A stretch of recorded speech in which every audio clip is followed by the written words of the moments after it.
Buena Park, California. Today, a bustling tourist destination with countless entertainment offerings. But that wasn't always the case. In the before times, there was just the land.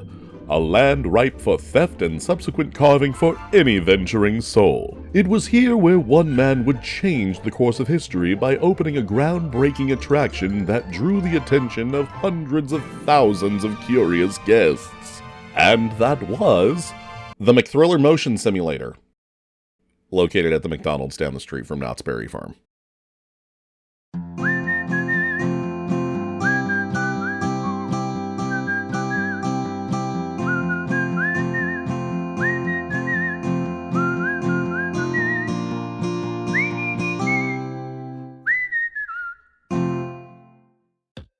McDonald's needs no introduction, I hope. With over 38,000 locations in over 100 countries, serving over 69 million customers daily, they are the dominant force in the fast food industry. However, the company is no stranger to theme parks. Between the late 90s and mid-2000s, they partnered with Disney, which resulted in having their food served within the parks, including Frontierland's Fry Wagon, and of course, Burger Invasion in California Adventure. Nowadays, they're regulated to the occasional Happy Meal promotion, the other Happy Meal promotion using the same exact toys, and being in proximity to a theme park. Back in the 90s, that was a different story. Going to McDonald's was an adventure. For the incredible Happy Meal toys, yes, but also the whimsically designed play places and later Nintendo 64 and GameCube kiosks. But there was a chance a location near you might have been, shall we say, non-standard.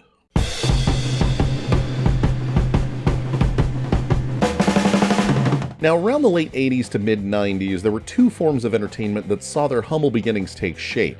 The first were themed restaurants. From the Hard Rock and Rainforest cafes to Planet Hollywood and Bubba Gump Shrimp, even the short-lived Marvel Mania restaurant at Universal Studios Hollywood, and the ill-fated David Copperfield eatery slated for Disney MGM, these were places where the quality of the atmosphere far exceeded the food.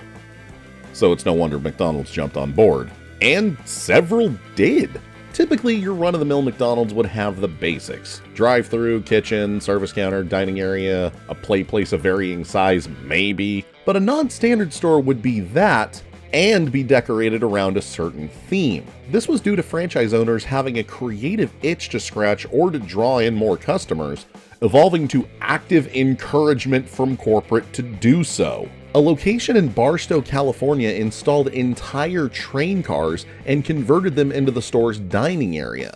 And one that I remember fondly was an Old West themed location along California State Highway 14 in Acton. The Buena Park restaurant was similar to the latter, only it had model trains zipping around overhead for the enjoyment of families grabbing a meal before their day at the berry farm. However, it was in 1993 that franchisee Mark Brownstein wanted to add something more to this location. Which brings us to the second form of entertainment.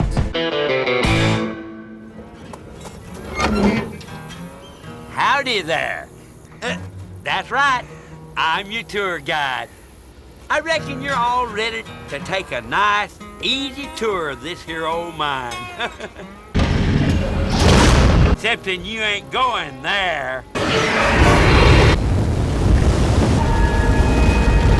You're gonna see my kind of mine.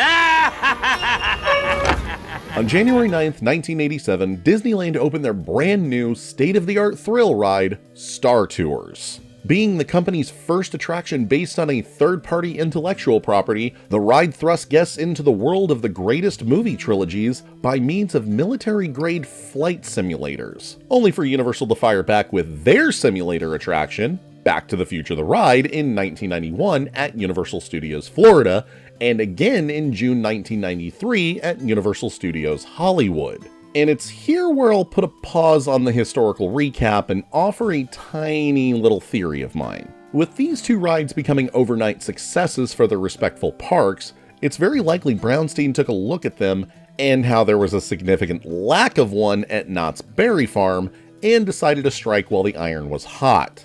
Because the newest attraction at Knott's by 1993 was the Camp Bus in Camp Snoopy.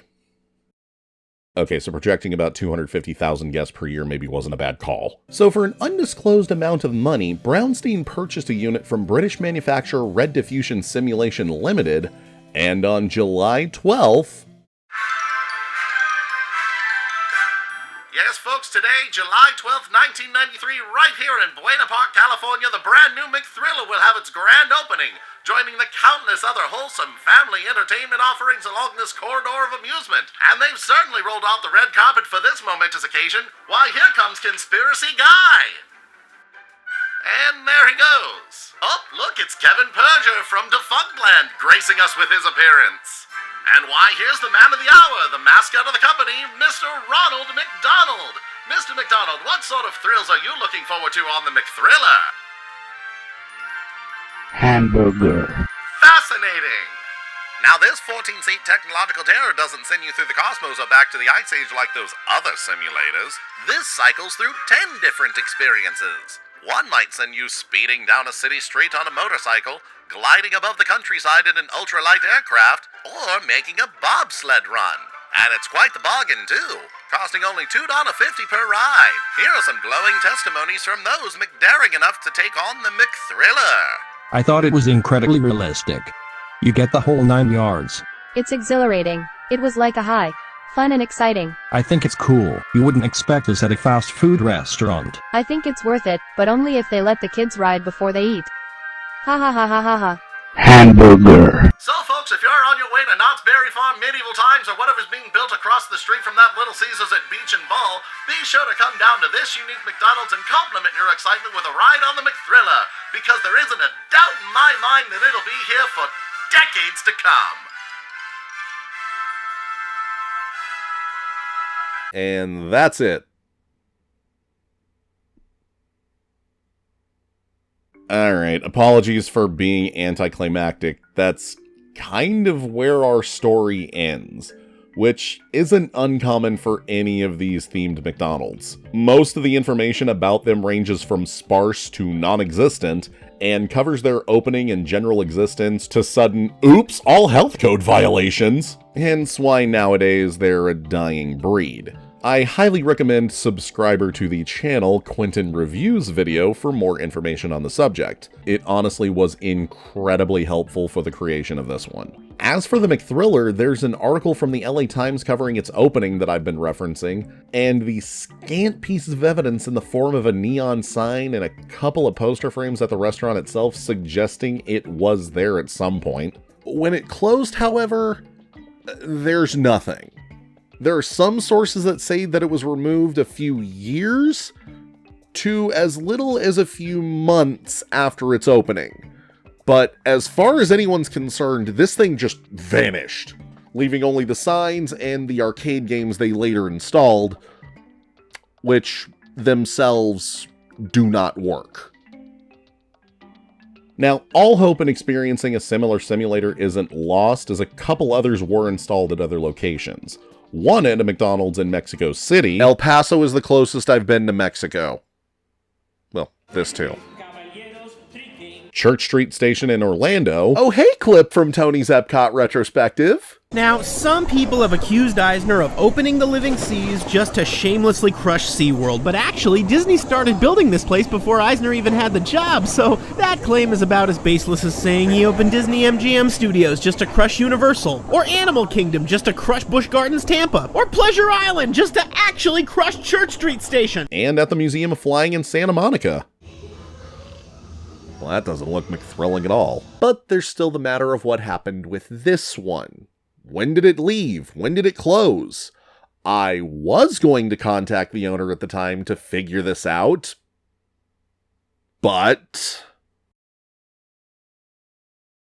Mark Brownstein, the owner of this and many other stores around Los Angeles and Orange County, the man responsible for this insanely ambitious venture, passed away in 2012 after a battle with leukemia. And that's where this story ends. Or rather, where I'm comfortable letting it end. I could absolutely track down the co-owners, but they were his in-laws, and I'd rather just leave his family in peace. They probably don't care about some idiot in his mid-30s asking about a dumb simulator anyway. Again, I know that's leaving a lot of things unresolved, but I kind of don't mind. I know, right? Me not caring that I'm leaving this thread dangling. And longtime subscribers know the one thing I hate more than anything is dangling threads. Of which I have many. I'm working on them. But what I ultimately discovered when I was working on this, I wasn't that intrigued by a simulator I couldn't ride. I've ridden simulators. Star Tours, Back to the Future, but also some generic ones like the McThriller. And honestly, if you've ridden one, you've ridden them all. What I ultimately discovered, even at the bottom of this rabbit hole, a small piece of my childhood was still intact. Every time I'd go to Knott's with my family, this was the McDonald's we'd stop by to get some breakfast before going into the park.